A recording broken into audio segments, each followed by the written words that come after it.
नमस्कार, 7 plus channel की prime time में आपका स्वागत है। मैं हूं मिताली सहगल। लाइन से डालते हैं इस वक्त के अहम बड़ी सुर्खियों पर।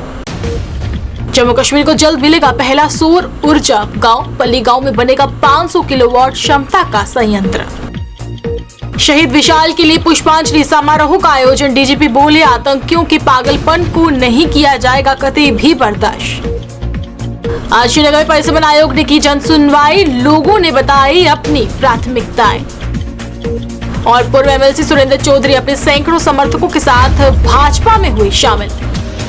अब समाचार विस्तार से। सांबा जिले का पल्ली गांव जल्द ही जम्मू कश्मीर का पहला सौर ऊर्जा गांव होगा।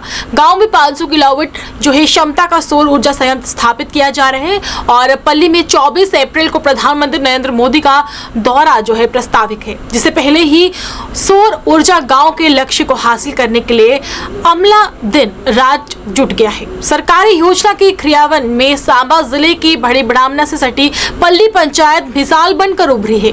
गाँव में हर घर नल से जल, सरकारी स्कूलों में बच्चों की ज्यादा संख्या, आवास योजना के सभी लाभार्थियों को घर और जल, सड़क समेत कई अन्य कार्यों में पंचायत का प्रदर्शन सर्वश्रेष्ठ जो है माना जा रहा है। प्रधानमंत्री का दौरा भी पल्ली पंचायत की इसी प्रदर्शन के चलते प्रस्तावित हुआ है। श्रीनगर आतंकी हमले में शहीद हुए जवान विशाल कुमार के लिए सीआरपीएफ ने बड़गाम में पुष्पांजलि समारोह का आयोजन किया। इस दौरान शहीद को श्रद्धांजलि देने पहुंचे डीजीपी दिलबाग सिंह ने कहा कि देश के लिए अपने प्राणों की आहुति देने वाले जवान को हमारा नमन है। प्रदेश में शांति बनाए रखने के लिए सुरक्षा बलों के प्रयास जारी रहेंगे। उन्होंने कहा कि आतंकियों के इस पागलपन को कतई भी बर्दाश्त नहीं किया जाएगा। सोमवार को श्रीनगर के जो है स्थित लाल चौक से सटे मासूमा इलाके में दिन दिहाड़े आतंकियों ने सीआरपीएफ जवानों पर ताबड़तोड़ फायरिंग की। इसमें 2 जवान गंभीर रूप से घायल हो गए, जिन्हें तुरंत श्री महाराज हरि सिंह अस्पताल रेफर किया गया। उपचार के दौरान सीआरपीएफ जवान विशाल ने दम तोड़ दिया। उसे एक गोली लगी थी और दूसरे जवान की हालत स्थिर है। उसे इलाज के लिए सेना का बादामी बाग स्थित 52 बेस अस्पताल में शिफ्ट किया गया है। परिसमन आयोग की 7 सदस्यीय टीम मंगलवार यानी कि आज जस्टिस रंजना प्रकाश देसाई के नेतृत्व में श्रीनगर में जन सुनवाई की है। इससे पहले सोमवार को आयोग की टीम ने जम्मू कन्वेंशन सेंटर में मसौदा रिपोर्ट पर जम्मू संभाग के लोगों की आपत्ति व सुझाव सुनकर अपना पक्ष जाना। आयोग के पास अपनी बात रखने के लिए जो अन्य लोग आए और वहां पर पूर्व एमएलसी एवं जम्मू कश्मीर पहाड़ी कल्चर एंड वेलफेयर फोरम के मुख्य प्रवक्ता सैयद रफीक शाह ने कहा कि वे अपने लोगों के सामाजिक और राजनीतिक अधिकार तलाशने के लिए जा रहे हैं। उन्होंने कहा कि एक समय के बाद परिसमन किया जाना बहुत ही जरूरी है। वे इसे सामाजिक नजरिए से देखते हैं, इससे आम लोगों को फायदा मिलता है। हालांकि कुछ राजनीतिक पार्टियों ने जो है इस पर नाराजगी भी जताई है और उनका निजी राजनीतिक हित हो सकता है। उन्होंने कहा कि आयोग सही दिशा में काम कर रहे हैं, वे इस प्रक्रिया का तहे दिल से स्वागत करते हैं। पूर्व एमएलसी सुरेंद्र चौधरी ने आज मंगलवार को अपने सैकड़ों समर्थकों के साथ भारतीय जनता पार्टी का दामन थामा और जिनका पार्टी के वरिष्ठ नेताओं द्वारा हार पहनाकर जोरदार तरीके के साथ स्वागत किया गया।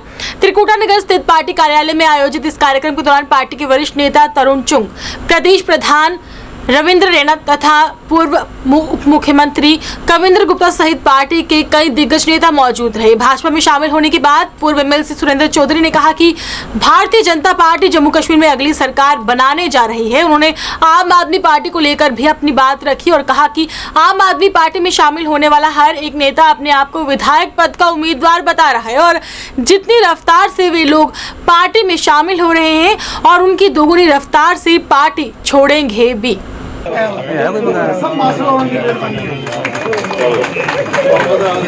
छक्का बॉल बाउंड्री तो बाहर, स्टेडियम तो बाहर, लंबी नहीं गैप हो गई बॉल। और दसो बाकियों की जमानतें जम, बाकी और बोलो। अप्रोक्सीमेटली कितनी सीट्स पे बात हो रही है, क्योंकि यहाँ पे 50 पार की रति ये बात 50 की नहीं, बात 60 की नहीं। मैंने कहा कि जो भी पार्टियां जम्मू कश्मीर रियासत में हैं आज वो लीडर के बगैर है, उनका कोई लीडर नहीं। लेकिन भारतीय जनता पार्टी के पास एक मजबूत लीडर है, मोदी साहब, अमित शाह साहब। यहाँ एक बहुत बड़ा कैडर है इनके पास, इसलिए भारतीय जनता पार्टी के कैडर के आगे कोई कैडर नहीं टिकेगा। जितनी भी आप वहाँ पे आपकी जो आज दूसरी पार्टियां हैं उनके लीडरों की उनके लोगों की जमानतें जब्त होंगी। अब देखना, पर आहिस्ता आहिस्ता वेव जिस तरह से कहा जा रहा है सुनामी के तौर से आ रही है आम आदमी पार्टी यहाँ पर। यार ये आप लोगों की सुनामी है, पता नहीं कहाँ से सुनामी कैडर से आती है। पहले सुनिए, छोड़िए आप। मैंने कहा ना कि सुनामी किससे, वर्कर से सुनामी आती है। अगर लोग आप मुझे बताएं, जो जिनके पास वर्कर ही नहीं होगा वो सुनामी क्या लाएंगे, जिनके पास कैंडिडेट नहीं है कौन। जो आप बार बार एक पार्टी का नाम लेते हैं, मुझे नहीं उनका कोई, लेकिन मुझे बताएं उनका एमएलए कैंडिडेट यहाँ जितने ज्वाइन कर रहे हैं वो सारे कैंडिडेट ज्वाइन कर रहे हैं, और टिकट तो एक को मिलनी है।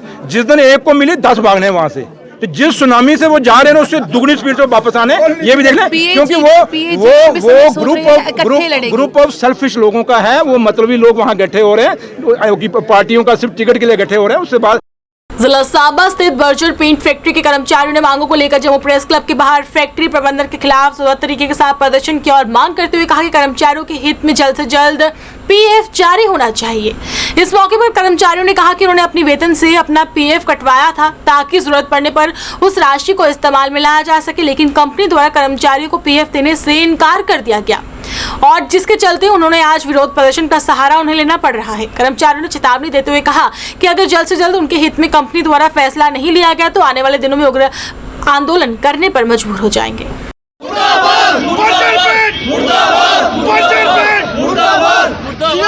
शर्मा 2004 से हमारे सांबा के इंडस्ट्रियल ग्रोथ सेंटर में फेस 1 में बर्जर पेंट फैक्ट्री है। यहाँ पे ये लोग एम्प्लॉइज़ काम कर रहे हैं। कम से कम कुछ 400 एम्प्लॉई है यहाँ वहाँ पे जो काम कर रहा है। उन लोगों का 2004 से आज तक पीएफ जो है वो पीएफ ऑफिस में जमा ही नहीं किया गया। सबसे बड़ी नालायकी उन लोगों की है, मैनेजमेंट की है। उसके बाद बड़ा जो इशू हमारा है वो बर्जर पेंट फैक्ट्री के साथ साथ पीएफ ऑफिस का भी है कि अगर वो इनका पीएफ नहीं कट रहा था तो उन्होंने कंपनी के ऊपर कार्रवाई क्यों नहीं की। ये पीएफ ऑफिस वाले और पेंट हमारी जो बर्जर पेंट है उसकी मैनेजमेंट ये रल मिलके ये सारा नेक्सेस जो है पीएफ का वहाँ पे चला रही थी। इन लोगों का करोड़ों रुपया है, करोड़ों रुपए का स्कैम जो है बर्जर पेंट फैक्ट्री में हुआ है, जिसके मुतल्लिक आज हम दोबारा दूसरी बार जम्मू प्रेस क्लब में आए हैं। अब हम डिपकॉम साहब के पास जाएंगे और हमें पूरा विश्वास है कि डिपकॉम राघव लंगर जी हमारा हल करेंगे, इन गरीब लोगों को इनका हक दिलाएंगे। अगर हफ्ते भर में ये सब कुछ नहीं होता है तो हम यहाँ पे धरने पे बैठेंगे और जब तक इन लोगों का हक नहीं दिया जाता हम धरना प्रदर्शन हमारा जो है वो जारी रखेंगे। मिशन स्टेटहुड के सदस्यों ने जम्मू शहर तथा आसपास के क्षेत्रों में स्मार्ट मीटर लगाए जाने का विरोध करते हुए मांग की कि सरकार शहर में स्मार्ट मीटर लगाकर लोगों पर अधिक बोझ डालने का काम कर रही है तथा लोगों के बिजली कनेक्शन काटकर लोगों को बिना वजह तंग किया जा रहा है। सरकार से उन्होंने मांग करते हुए कहा कि स्मार्ट मीटर लगाने की प्रक्रिया को जल्द से जल्द बंद कर देना चाहिए और बिजली को प्राइवेट नहीं किया जाना चाहिए। नहीं लगने देंगे, नहीं लगने देंगे, स्मार्ट मीटर नहीं लगने देंगे। बिजली के किराए माफ करो, माफ करो, बिजली के किराए माफ करो, स्मार्ट मीटर नहीं लगने देंगे। ऐसा दो या स्मार्ट मीटर लगने दो, यह बयान आधिकारिक बयान नहीं है, ये एलजी एडमिनिस्ट्रेशन का बयान नहीं है, स्टेट एडमिनिस्ट्रेटिव काउंसिल का बयान नहीं है, चीफ सेक्रेटरी या रोहित कंसल जी का या इलेक्ट्रिक सिटी बोर्ड का बयान नहीं है। ये गुमराह करने वाला बयान है जो जम्मू नगर निगम के मेयर साहब ने दिया है। इस पे हम भरोसा नहीं कर सकते हैं। हाँ, मेयर साहब, इससे ये बात साबित हो गई कि भारतीय जनता पार्टी को ये मालूम है कि जम्मू के लोग त्राही त्राही कर रहे हैं, बिजली के किराए भारी उनके ऊपर नकली थोपे जा रहे हैं। उनको आप मुफ्त बिजली पानी की बात करते हैं तो ये तो आप कह रहे हैं कि किस्तों पे जमा करवाया जाए। नंबर 2, आप पंजाब मॉडल की बात करते हैं तो पंजाब में भी कोई बिजली पानी मुआफ नहीं है। वहाँ भी इलेक्ट्रिसिटी बोर्ड ने ये स्मार्ट मीटर लगाने का आदेश और साथ में 2022-23 के बिजली के वो जो बिल हैं उसकी जो कीमतें हैं यूनिट की वो 5 रुपये यूनिट पंजाब में कर दिए हैं। इसलिए हम ये भरोसा नहीं कर सकते हैं इस बयान। Non gazetted police pensioner welfare form के सदस्यों ने मंगलवार को जम्मू प्रेस क्लब के बाहर मांगों को लेकर प्रदर्शन किया तथा जमकर नारेबाजी करते हुए सरकार से मांग की कि उनकी लंबित पड़ी मांगों को जल्द से जल्द पूरा किया जाना चाहिए। वहीं इसकी अध्यक्षता फॉर्म के राज्य प्रधान सरदार अजीत सिंह कर रहे थे, जबकि इस मौके पर काफी संख्या में रिटायर्ड कर्मचारी मौजूद रहे। इस मौके पर उन्होंने मांग करते हुए कहा कि उनकी बकाया राशि को जल्द से जल्द जारी किया जाना चाहिए। इन कर्मचारियों का कहना है कि वे मांगों को लेकर पिछले लंबे समय से विरोध प्रदर्शन करते आ रहे हैं, लेकिन सरकार द्वारा उनकी मांगों को नजरअंदाज किया जा रहा है और महंगाई के इस दौर में उन्हें आर्थिक तंगी से जूझना पड़ रहा है। उन्होंने चेतावनी देते हुए कहा कि अगर जल्द से जल्द उनकी मांगों को पूरा नहीं किया गया तो आने वाले दिनों में विरोध प्रदर्शन जो है और भी उग्र किया जाएगा। बेनामली 196 से लागू करो बेनामली 196 से लागू करो बेनामली 196। सर, मैं Ajit Singh non gazetted police pensioner welfare forum का चेयरमैन बोल रहा हूँ। सर, हमारा जो पे अनामली का मसला 196 से चला आ रहा है और 5th पे कमीशन जब पूरी स्टेट को मिला तो हमें एज इट इज़ रखा गया। उसके बाद 6th पे कमीशन भी एज इट इज़ रहा, 7th पे कमीशन भी इसी तरह रहा। तो ये जो 196 से लेकर 17/10/14 तक का पीरियड है, इसमें हम लोगों को कोई बेनिफिट नहीं दिया गया। तो लिहाजा हमें बड़े दुख से ये बात कहनी पड़ती है कि मुल्क की सालमियत, एकता और अखंडता के लिए हमने अपनी जानों तक निशावर की और हमारे साथ इंसाफ नहीं हुआ। जितनी भी हुकूमतें आई हैं सबको हमने रुजू किया, उन्होंने लारे वादे झांसे ही दिए और टाइम किल किया। तो अब गवर्नर साहब से, आपके माध्यम से गवर्नर साहब से दरख्वास्त करते हैं कि जल्द से जल्द हमारा इस दराने मसले को हल किया जाए ताकि हमारे साथ इंसाफ हो। जो कि बुजुर्ग लोग, सीनियर सिटीजन सड़कों पर उतरते हैं प्रोटेस्ट और धरने के लिए, तो इससे निजात मिले। तो लिहाजा एक बात और कहना चाहता हूँ कि हमारे जो साथी हैं आधे इस दुनिया से चल बसे और आधे बेचारे बेडों पर पड़े हैं, तो हम ये चाहते हैं कि जल्द से जल्द इंसाफ फरमाया जाए। हमारी पे अनामली की डिमांड है sir. Jammu Kashmir female multipurpose health worker welfare association के सदस्यों ने बकाया वेतन जल्द से जल्द जारी किए जाने की मांग को लेकर मंगलवार को धरना दिया और सरकार से मांग करते हुए कहा कि उनके जल्द से जल्द बकाया वेतन को जारी किया जाना चाहिए। प्रदर्शन की अध्यक्षता एसोसिएशन के प्रधान नीलम कुमारी कर रही थी, जबकि इस मौके पर काफी संख्या में एसोसिएशन के सदस्य उपस्थित रहे। इस मौके पर प्रधान नीलम कुमारी ने कहा कि उन्हें हर साल वेतन के लिए इस तरह के आंदोलन करने पड़ते हैं। उन्होंने कहा कि अपने काम को पूरी ईमानदारी तथा मेहनत के साथ वे अंजाम दे रही हैं, लेकिन जब वेतन की बात आती है तो उन्हें वेतन को जो है रोक दिया जाता है। उन्होंने सरकार से मांग करते हुए कहा कि उन्हें जल्द से जल्द वेतन दिया जाना चाहिए।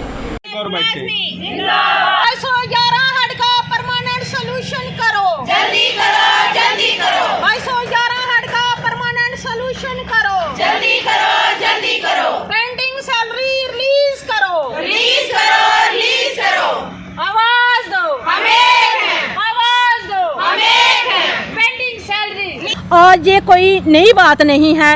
हर 1.5-2 साल के बाद हमारी सैलरी बंद हो जाती है और हमें प्रोटेस्ट के लिए मजबूर होना पड़ता है।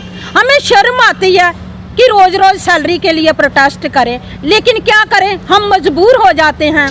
हम खुद सफ़र हो रहे हैं, हमारे बच्चे सफ़र हो रहे हैं, हमारे बच्चों की एडमिशन होनी थी, हमारे बच्चे दरबदार खज्जल हो रहे हैं, लेकिन हमारी सैलरी 5 महीने से बंद है।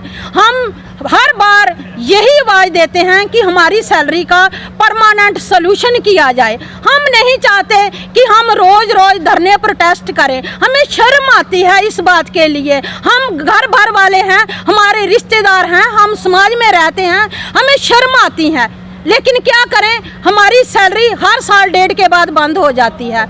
हम स्टेट गवर्नमेंट के परमानेंट एम्प्लॉई हैं। हम चाहते हैं कि जैसे परमानेंट एम्प्लॉई को हर महीने सैलरी मिलती है, हमें भी उसी तरह सैलरी दी जाए। हम परमानेंट एम्प्लॉई हैं, अब यूटी बनी है, हमारे काम जो हैं बढ़ गए हैं, हमें नए नए स्कीम्स हमारे पर थोपी जा रही हैं, जो कि हम ग्राउंड लेवल पर सभी काम कर रहे हैं, लेकिन सैलरी के लिए हमें प्रोटेस्ट करना पड़ता है, धरने करने पड़ते हैं। हम आपके माध्यम से एलजी साहब से कहना चाहते हैं कि हमारी सैलरी का परमानेंट सलूशन किया जाए, जो कि हमें सैलरी के लिए रोज रोज प्रोटेस्ट नहीं करना पड़े।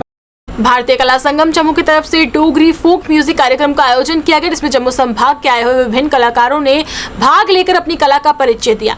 जम्मू के केएल सहगल हॉल में आयोजित इस कार्यक्रम के दौरान पर्यटन विभाग के सेक्रेटरी सरमद हाफिज मुख्य तौर पर मौजूद रहे। इस मौके पर भारतीय कला संगम के सदस्यों ने बताया कि डोगरी लोक नृत्य को बढ़ावा देने के मकसद से कला संगम की तरफ से समय समय पर इस तरह के कार्यक्रमों का आयोजन किया जाता है और इस तरह के कार्यक्रमों के आयोजनों से जम्मू संभाग के युवा कलाकारों को भी मंच प्रदान करने का अवसर प्राप्त होता है।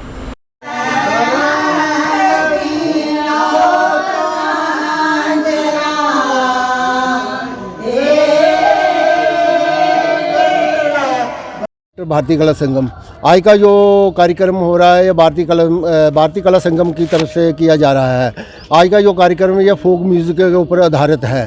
तो ये वो जो कार्यक्रम है इसको सपोर्टेड कर रहे हैं ministry of culture, government of India. भारतीय कला संगम का यही प्रयास रहा कि अच्छे अच्छे कार्यक्रम दें और जम्मू वालों को अच्छे कार्यक्रम दें, क्योंकि हमारा जो फोक है वो दिन ब दिन ख़त्म हो रहा है। गवर्नमेंट की तरफ से कोई भी सपोर्ट नहीं मिल रही है। तो जो भारतीय कला संगम ने ये बेड़ा उठाया है कि हम जो जितने भी कार्यक्रम करेंगे वो फोक पर करेंगे। और आज का कार्यक्रम जो है वो फोक के ऊपर भी चढ़ाई मुतल से एक पार्टी आई है, एक RS-पुरा से आई हुई है, एक नीटा दर्शन पार्टी है, ये सब अपनी प्रस्तुतियां दे रहे हैं। तो भारतीय कला संघ आइंदा भी वो कार्यक्रम करेंगे वो फोक के ऊपर ही करेंगे। इसके साथ ही यूश आप देख रहे हो, यूश का मेडिकल कैंप भी लगा हुआ है। तो जिन लोगों को कोई प्रॉब्लम है वो यहाँ से फ्री आप मेडिसिन ले सकते हैं। एकजुट युवा संगठन की तरफ से जम्मू के साइंस कॉलेज मार्ग पर हस्ताक्षर अभियान चलाया गया और सरकार से मांग की गई कि जम्मू संभाग में गैर कानूनी तरीके के साथ रहने वाले बांग्लादेशी तथा रोहिंग्यों को जल्द से जल्द बाहर निकाला जाना चाहिए और सरकारी जमीनों जो कि अवैध तरीके के साथ उन पर कब्जा हुआ है उन्हें भी खाली करवाया जाना चाहिए। संगठन के सदस्यों ने कहा कि गैर कानूनी तरीके के साथ रहने वाले लोगों के कारण जम्मू संभाग में आपराधिक घटनाओं में भी वृद्धि देखने को मिल रही है और इसका सरकार के पास कोई भी रिकॉर्ड नहीं है। जिस तरह हमने पहले भी हस्ताक्षर अभियान चलाया था इस संदर्भ में कि जो ये रोहिंग्यास हमारे जम्मू कश्मीर में बसे हुए हैं, खासकर जम्मू की बात करें, और दूसरा जो ये लैंड जिहाद का मामला चल रहा है जिसमें जम्मू को पूरी तरह से जो डेमोग्राफी चेंज की गई है। हमारे प्रधान अंकुर शर्मा जी जो पिछले कितने सालों से इसके लिए लड़ते रहे हैं और रोशनी जो एक एक्ट था उसको रोशनी स्कैम के माध्यम से इन्होंने लोगों के सामने लाया कि किस तरह हमारे जम्मू की डेमोग्राफी चेंज की जा रही है और जो घटना 1990 में कश्मीर में घटी थी उसी पर जो काम वो जम्मू में किया जा रहा है। तो हम सख्त इस चीज़ के खिलाफ है। एकजुट जम्मू हमेशा इस चीज़ के खिलाफ रहा है। उसी संदर्भ में हमने एक हस्ताक्षर अभियान चलाया था पिछले कुछ दिनों पहले और उसमें हमें लोगों का भरपूर एक समर्थन मिला था और उस समर्थन के माध्यम से जब आप जैसे मीडिया कर्मियों के माध्यम से जब लोगों तक जब ये अपने हमारे एडमिनिस्ट्रेशन तक ये बात पहुंची कि यहाँ पर ऐसे लोग हैं जो चाहते हैं कि रोहिंग्या को बाहर निकालना चाहिए, पूरा जम्मू चाहता है कि रोहिंग्या बाहर जाने चाहिए और इलीगल जो सेटलमेंट्स हैं, एनक्रोचर है, उन्हें वहाँ से हटाना चाहिए। तो उसके 2 दिन बाद आप देखते हैं बटिंडी में जो एक डिमोलिशन ड्राइव चलती है, दूसरा इस तरफ कंडी वाली साइड में आप देखते हैं जो ताज मोइनुद्दीन से 220 कनाल की जो लैंड एक रिकवर की जाती है। तो ये सब जो क्रेडिट है ये अंकुर शर्मा जी को जाता है, हमारे डोगराओं को जाता है, हमारे यहाँ के लोगों को जाता है जो चाहते हैं कि यहाँ पर जो घटना 1990 में कश्मीर में घटी थी वो यहाँ नहीं घटने देंगे। और आज हमारे जो लोग जिनके कनेक्शन काटे जा रहे हैं बिजलियों के, जिनको आज जो यहाँ के रहनुमा हैं उनके कनेक्शन काटे जा रहे हैं और जो अपने रोहिंग्यास हैं बाहर से आके यहाँ बसे हुए हैं, उन लोगों को ना कोई पानी के लिए पूछता है ना कोई कनेक्शन के लिए पूछता है कि आप लोग बिल दे रहे हैं कि नहीं। उन लोगों को सभी सुविधाएं, मूल सुविधाएं फ्री दी जा रही हैं, पर हमारा जम्मू का डोगरा आज यहाँ ये चीज़ें भुगत रहा है, देख रहा है। तो इसलिए हमारे जम्मू के एक सर्वाइवल और एग्जिस्टेंस की लड़ाई है जिसमें एकजुट जम्मू पहले भी आगे खड़ा रहा है और आगे भी चलता रहेगा कि जम्मू से इस तरह की जो एनक्रोचमेंट है वो खत्म होनी चाहिए। आपको पता होगा जिस तरह अभी कुछ दिनों पहले की लिस्ट आई है जिसमें बताया गया कि फॉरेस्ट लैंड पर जो एनक्रोचमेंट हुई है उसमें मैं आपको बताऊंगा कि 996 एनक्रोचमेंट बाहर आई हैं, जिसमें 752 जो एनक्रोचर्स हैं वो एक पर्टिकुलर कम्युनिटी से बिलोंग करते हैं और उनके पीछे किनका हाथ रहा है, यही कश्मीरी हुक्मरानों का, जिन्होंने यहाँ की डेमोग्राफी चेंज करने की कोशिश की है। आम आदमी पार्टी महिला विंग की प्रधान रजनी जम्वाल ने आज एक पत्रकार वार्ता का आयोजन कर कहा कि कुछ लोग जो अभी तक आम आदमी पार्टी में शामिल तक नहीं हुए वे अपने आप को विधायक पद का उम्मीदवार बता रहे हैं। उन्होंने कहा कि ऐसे लोगों से पार्टी की तरफ से अपील की जाती है कि वे इस तरह के बयान देकर लोगों को गुमराह ना करें। उन्होंने कहा कि आम आदमी पार्टी सिद्धांतों की पार्टी है और पार्टी में अभी तक विधायक पद के उम्मीदवार बनाने का कोई भी फैसला नहीं लिया गया। इस मौके पर उन्होंने कहा कि जम्मू कश्मीर में आम आदमी पार्टी लगातार मजबूत हो रही है और ज़्यादा से ज़्यादा लोग पार्टी में भी शामिल हो रहे हैं। उन्होंने कहा कि जो लोग पार्टी के दायरे से बाहर होकर अपने आप को उम्मीदवार घोषित कर रहे हैं उन्हें ये बात समझ लेनी चाहिए कि पार्टी ने अभी तक इस पर कोई भी बड़ा फैसला नहीं लिया है। आज की प्रेस वार्ता में ये कहना चाहती हूँ कि हमें बड़ी खुशी है कि हमारी आम आदमी पार्टी में बहुत से लोग जुड़ रहे हैं, जिसमें महिलाएं भी हैं और जिसमें पुरुष भी हैं। तो मतलब ये बहुत बड़ी प्रसन्नता की बात होगी कि खुद ब खुद लोग जो हैं वो जुड़ रहे हैं, खुद आके हमारे यहाँ ऑफिस में पता कर रहे हैं कि किस तरह से पार्टी से जुड़ा जाए, लोगों से कंसर्न कर रहे हैं। तो इससे बड़ी बात कोई नहीं होगी कि खुद लोग चल के आ रहे हैं। तो इससे आपको पता चल रहा होगा कि आम आदमी पार्टी का स्तर जो है वो किस तरह से जम्मू कश्मीर में बढ़ रहा है। लेकिन इसी के साथ मैं ये कहना चाहती हूँ कि हमारे बहुत से लोग जगह जगह से ज्वाइन कर रहे हैं, कोई किसी डिस्ट्रिक्ट से कर रहा है, किसी डिस्ट्रिक्ट से कर रहा है, कई लोग दिल्ली से भी ज्वाइन होकर आए हैं। लेकिन उनसे एक हाथ जोड़ के निवेदन है कि उनका हम वेलकम करते हैं, स्वागत करते हैं, चाहे वो फीमेल है चाहे वो मेल है। लेकिन एक रिक्वेस्ट भी है कि वो प्लीज़ आके ऑफिस में कंसर्न करें, अगर ऑफिस में कंसर्न नहीं किया है, क्योंकि हमारे यहाँ पे कन्वीनर में है ओम प्रकाश खजूरिया जी, हमारे को ऑब्जर्वर हैं श्री मनीष सिन्हा जी जो दिल्ली से हैं, उनसे बात करें। क्योंकि कुछ लोग ऐसे हैं जो खुद को बता रहे हैं कि हम कोई मेल है, कोई फीमेल है, कह रहे हैं कि जनरल सेक्रेटरी है, कोई कुछ है, और कुछ तो अपने आप को कैंडिडेट भी बता रहे हैं। तो ऐसा कुछ नहीं है, क्योंकि आम आदमी पार्टी जो है वो अपने सिद्धांतों पे चलती है। तो हम जिनको हमने यहाँ ज्वाइन कराया उनका तो हमें पता है, लेकिन कुछ बाहर से भी ज्वाइन होकर आ रहे हैं, तो उनसे ये रिक्वेस्ट है हाथ जोड़ के कि प्रोटोकॉल को फॉलो करें, इनडिसिप्लिन क्रिएट ना करें, क्योंकि ये तो समय ही बताएगा कि ये यहाँ पे आम आदमी पार्टी की सरकार है और यहाँ पे आम आदमी को ही हम नेता के रूप में देखना चाहते हैं। यही आपसे हाथ जोड़ के निवेदन है कि यहाँ ऑफिस में संपर्क करें और पार्टी में इनडिसिप्लिन ना क्रिएट करें। बाकी जो भी लोग आम आदमी पार्टी में आ रहे हैं, चाहे वो मेल है चाहे वो फीमेल है, उन सबका स्वागत है और वो यहाँ पे आके कंसर्न करें। उनकी क्षमता के अकॉर्डिंग जो है वो उनको पद उनके निर्धारित किए जाएंगे, उनको उनका काम दिया जाएगा। हम भी चाहते हैं कि वो काम करें, लेकिन काम जो है वो थोड़े डेकोरम से होना चाहिए। आरएसपुरा क्षेत्र के गांव जिंदर मेलू में सिंचाई हेतु लगाया गया ट्यूबवेल खराब होने के कारण किसानों को सिंचाई के लिए पानी नहीं मिल पा रहा, जिसके चलते मंगलवार को किसानों ने सिंचाई विभाग के खिलाफ जोरदार तरीके के साथ प्रदर्शन करते हुए मांग की कि ट्यूबवेल को जल्द से जल्द ठीक किया जाना चाहिए ताकि किसानों को खेतों में सिंचाई के लिए पानी मिल सके। प्रदर्शन की अध्यक्षता जम्मू कश्मीर देहाती सेवा संस्था के प्रधान गाराराम मोटन कर रहे थे, जबकि इस मौके पर काफी संख्या में किसान भी उपस्थित रहे। इस मौके पर किसान ने बताया कि उनके गाँव में लगा ट्यूबवेल लगातार खराब ही रहता है, जिस कारण किसानों को सिंचाई करने के लिए प्राप्त पानी नहीं मिल पाता। उन्होंने बताया कि इस ट्यूबवेल पर 5 गांव के किसान लगभग निर्भर है। ये 5 घरां नूं पानी लगता जिहदे नानका चक्कर थाना कैंप और जिंदड़ मेलों नूं ये सर जदों भी देखो तकरीबन खराब ही रहता। अगर साल 'च एक दिन ठीक कर देना तो वहाँ 2 दिन चलता तो बाद मतलब पूरा साल फिर खराब रहता। और काफ़ी जी किसानों को मतलब परेशानी आ रही है। 5 पिंड के किसान है, तुहानूं पता नहरों का पानी बंद है और स्टालियां और सब्जियां की इसलिए बड़ी बुरी हालत है जी है। तो असीं कई बारी इन्हों मतलब की भी इतला कि जनाब ट्यूबवेल जल्दी ठीक किया जाना चाहिए, क्योंकि 5 घरां नूं पानी लगता और नहरां बंद ना। तो इन्हें साडी कोई सुनवाई नहीं की, हुण भी कोई महीने 2 तो बंद है, सिर्फ 2 दिन चलता। और मैं कहना तुसीं ट्यूबवेल की मतलब देखो कि हस्पताल अगे पिछे कितना घाह जड़ी चढ़ी दी है और इन्हों की साफ सफाई रखनी चाहिए तां कि इत्थे कोई प्लेटर है जो भी ठीक ठाक होना चाहिए, जो डिप्टी दे टाइम टू टाइम चलाए। और जिले मतलब कोई चलाता नहीं तो जोड़ा भी बंदा आता बस वो सीधा पुट्ठा चलाता तो जो ट्यूबवेल खराब हो जाता जल्दी जल्दी। किन्ने चेर तो खराब पे है हूँ सर साल तो खराब ही तो फिर इन्हें ठीक किया। सर ये कम से कम ट्यूबवेल हर टाइम जो भी सानू जरूरत पौंदी है अगे देखने ट्यूबवेल जो खराब ही रहता है। बड़े बारी असें डिपार्टमेंट की भी इसकी सूचना दी है पर जनाब कोई इसका हल नहीं हो रहा है। अभी असीं मीडियम के माध्यम से असीं चाहते हैं भाई गौरमेंट इसका हल किया जाए जल्दी से जल्दी। किन्ने पिंडे दे लोकें गी जेह्ड़ा पानी मिलता है? ये रठाना कैंप जिंदड़ मेलू नानका चक ये 5-6 पिंड ने जिहड़ा इंदा मतलब इसदा पानी लगता जमीन की। अज के टाइम जनाब साढ़ा पानी की वजह कन्नै नहीं होने की वजह कन्नै स्टाला भी साढ़ा खराब हुआ, साड़ियां सब्जियां भी खराब हुआ दियां ने। जिला पुंछ के मोहल्ला सूत्र बावली में चोरों ने चोरी की वारदात को अंजाम देते हुए घर में रखा हुआ 15 तोले सोना तथा 1.5 लाख रुपए जो है चोरी कर लिए। परिजनों ने बताया कि चोरों ने दिन दिहाड़े इस घटना को अंजाम दी है। उन्होंने पुलिस प्रशासन से मांग की है कि चोरों को जल्द से जल्द पकड़ा जाना चाहिए। नेशनल हेल्थ मिशन एम्प्लॉयज की तरफ से मांगों को लेकर जम्मू में जोरदार तरीके के साथ प्रदर्शन किया गया और सरकार से मांग करते हुए कहा गया कि उन्हें जल्द से जल्द पक्का किया जाना चाहिए।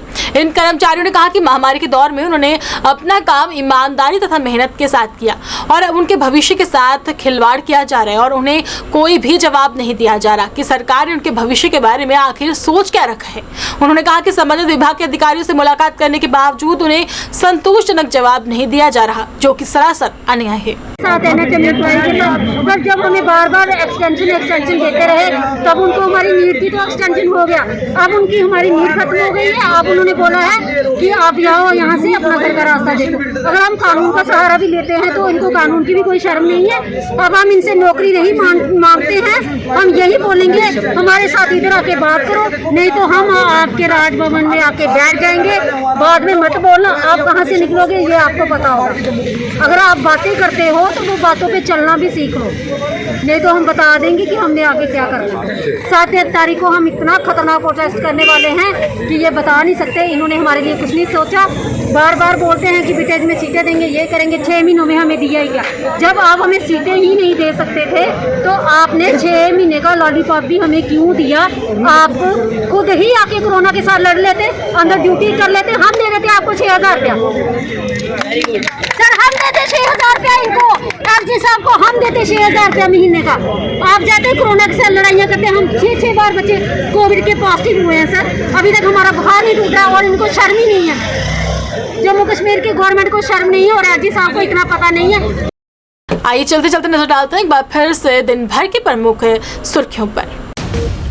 जम्मू कश्मीर को जल्द मिलेगा पहला सौर ऊर्जा गांव। पल्ली गांव में बनेगा 500 किलोवाट क्षमता का संयंत्र। शहीद विशाल के लिए पुष्पांजलि समारोह का आयोजन। डीजीपी बोले, आतंकियों के पागलपन को नहीं किया जाएगा कतई भी बर्दाश्त।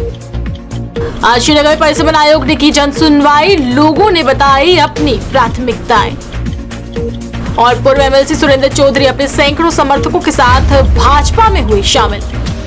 7+ चैनल के प्राइम टाइम में मैं थी आपके साथ मिताली सहगल। मुझे और मेरी टीम को दीजिए इजाजत और आप देखते रहिए 7+ चैनल। नमस्कार।